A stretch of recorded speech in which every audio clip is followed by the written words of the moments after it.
उत्तर प्रदेश में अवैध रूप से रह रहे लोगों के खिलाफ लगातार अभियान चलाया जा रहा है। अवैध रूप से रह रहे बांग्लादेशी और रोहिंग्या नागरिकों के खिलाफ अभियान जारी है। कानपुर में भी लगातार अभियान चल रहा है और यहाँ पर अभी तक 1100 से अधिक लोगों को चिन्हित किया गया है, जिनकी तस्दीक करने के लिए कई टीमें असम, बंगाल जैसे दूसरे राज्यों पे गई हैं और ये टीमें जब लौट करके वापस आएंगी तब पता चल सकेगा कि इनकी मूल नागरिकता क्या है। वहीं दूसरी तरफ पुलिस लगातार लोगों से भी अपील कर रही है कि वे उन्हें बताएं कि उनके अगल बगल में आसपास में कोई संदिग्ध व्यक्ति अगर रह रहा है तो उसकी जानकारी शेयर करें, जिसके बिहाफ पर पुलिस कार्रवाई सुनिश्चित कर सके। वहीं तमाम जगहों पर डिटेंशन सेंटर भी बनाए जा रहे हैं। कानपुर में तमाम लोग हमारे साथ में, वो सरकार की कार्रवाई को किस नजरिए से देखते हैं उनसे बात कर लेते हैं। उत्तर प्रदेश सरकार काफी गंभीर नजर आ रही है, इसको लेकर के लगातार अभियान भी चल रहा है, डिटेंशन सेंटर भी यहाँ पर बनाया जा रहा है, कानपुर में भी अभियान चला है। तो क्या लगता है यूपी सरकार ज्यादा गंभीर है? बहुत है भाई, सरकार को गंभीर होना पड़ेगा। उत्तर प्रदेश सरकार तो योगी जी गंभीर है, लेकिन सरकार को इसमें गंभीर होना पड़ेगा। उसका कारण क्या है कि आप ये समझ के चलिए, अगर उत्तर प्रदेश के अंदर वाले 50 लाख या करोड़ घुसपैठिए है तो निश्चित तौर पर हमारे 1 करोड़ नागरिकों का हक मांग रहे हैं। उसके अंदर उनकी जो आय से लेकर के अनाज पे आप देख लीजिए, 1 करोड़ के लिए जिनकी व्यवस्था हमको नहीं करनी चाहिए उनके लिए अनाज की व्यवस्था करनी पड़ रही। इवन देन उन्होंने फर्जी तरीके से सारे अपने ID बनवा करके जो सरकारी योजना चल रही उसको भी लाभान्वित हो रहे हैं। तो ये सब चीजों को ध्यान में रखते हुए सरकार जो कदम उठा रही बहुत अच्छा कदम है और अतिशीघ्र जितनी जल्दी हो जाए इनको बाहर करना चाहिए। मतलब आपको क्या लगता है जिस तरीके से उत्तर प्रदेश में घुसपैठियों के खिलाफ अभियान चल रहा है, क्या देखते हैं आप? लगता है SIR भी इसमें मददगार साबित होगा जिस तरीके से SIR हुआ?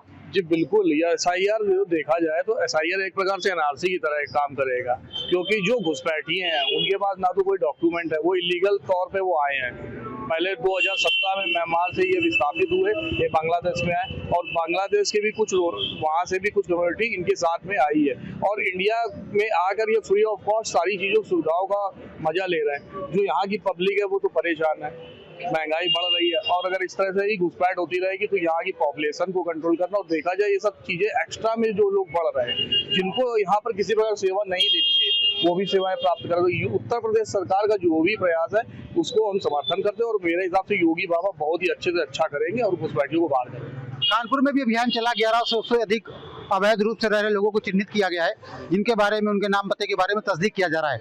आप लोग भी या आम जनता सहयोग करने के लिए तैयार है जिस तरीके से सरकारें कह रही हैं कि वो बताएं कि आसपास रह रहे लोगों के बारे में जानकारी शेयर करें अगर कोई संदिग्ध दिखता है तो? बिल्कुल सही बात है। अगर हम लोगों को अगर इस तरह का है तो हम लोग अगर कहीं अगर अपने आस पड़ोस अगर इस तरह की कोई भी गतिविधि दिखती है, जैसे हम ही लोग हैं मंदिर के नीचे भिखारी बैठे, हम लोग कभी कभार उनका भी वेरिफिकेशन करने लगते हैं, भैया कैसे बैठे हो आप लोग, तो पहली बार आए। तो ये हम लोगों का अभी पक्ष बनता है कि हम लोग को इन चीजों पर ध्यान देने की जरूरत है। हम 0 पे अभियान चल रहा है, कानपुर में भी अभियान चलाया गया, आप कैसे देखते हैं इसे? सरकार को सख्त के साथ हम लोगों को भी सख्त होना पड़ेगा। ये सरकार का ही काम नहीं है, ये हम सब की जिम्मेदारी बनती है।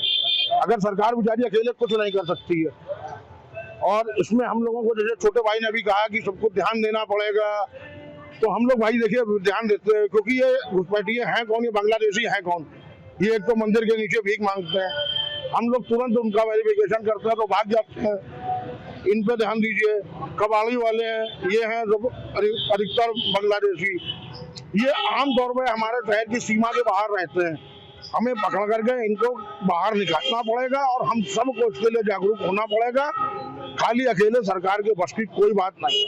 आम लोगों को जागरूक होना पड़ेगा इस मैटर पे, क्योंकि ये मैटर बहुत गंभीर है।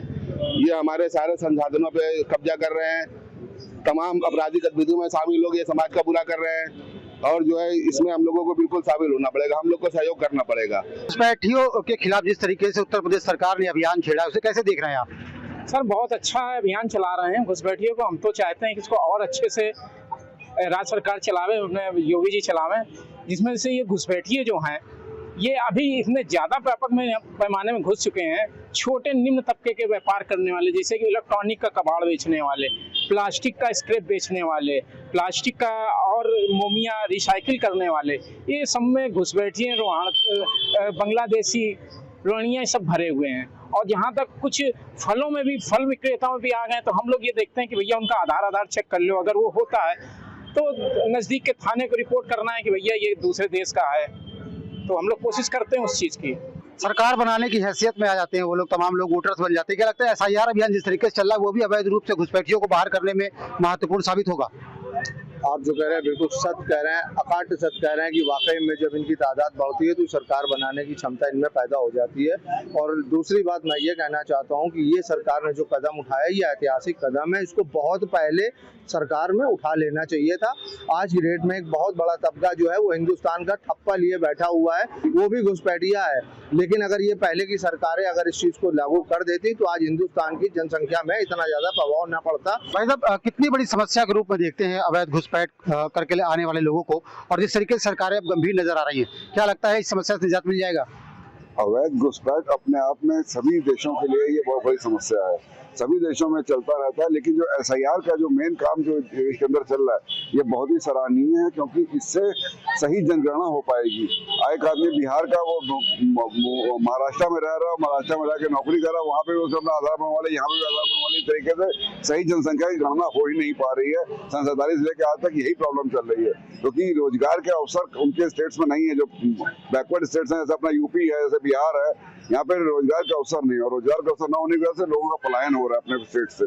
इसी वजह से ये प्रॉब्लम हो रही है, और इसका SIR को सबको सपोर्ट करना चाहिए कि ये कार्यक्रम बहुत अच्छा है, जिससे कि एक सही जनगणना आ पाएगी देश के अंदर। भाई साहब, कितनी बड़ी समस्या मानते हैं घुसपैठ को लेकर के, और उत्तर प्रदेश सरकार जिस तरीके से सख्त नजर आ रही है और आम लोगों से भी अपील कर रही है कि वो भी जानकारी शेयर करें अगर उनको लगता है कि उनके आसपास कोई संदिग्ध व्यक्ति रह रहा है?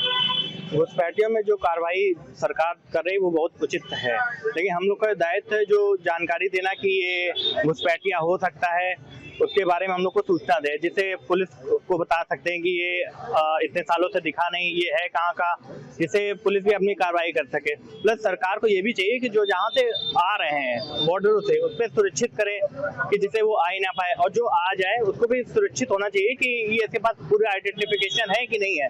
आधार वो गलत बना सकता है या पैन कार्ड वो गलत बना रहा है, तो उस पर भी कार्रवाई होनी चाहिए कि बना कैसे रहा है। इतने साल से, अगर ये 10 साल से रह रहा है तो आधार बन गया, पैन कार्ड बन गया, राशन कार्ड बन गया, इस पे भी उचित कार्रवाई होनी चाहिए। कानपुर के तमाम लोग हैं जो CM आदित्यनाथ की पहल की सराहना कर रहे हैं। उनका कहना ये है कि कानपुर में जिस तरीके से अभियान चला वो तो सराहनीय है ही, लेकिन जिस तरीके से पूरे उत्तर प्रदेश में अभियान चलाया गया, लोगों को जागरूक किया गया और डिटेंशन सेंटर बनाया जा रहा है, निश्चित तौर पर अवैध घुसपैठ पर लगाम लगेगी और जो घुसपैठिए देश में रह रहे हैं उन्हें बाहर करने में उन्हें मदद मिलेगी। आपके मोबाइल पर तुरंत आएगी ब्रेकिंग न्यूज, स्क्रीन पर सबसे पहले दिखेगी बड़ी खबर, देश दुनिया की हर खबर एक जगह। अब आपके मोबाइल पर तुरंत फटाफट इंस्टॉल कीजिए न्यूज़ नेशन ऐप और रखिए खुद को अपडेट।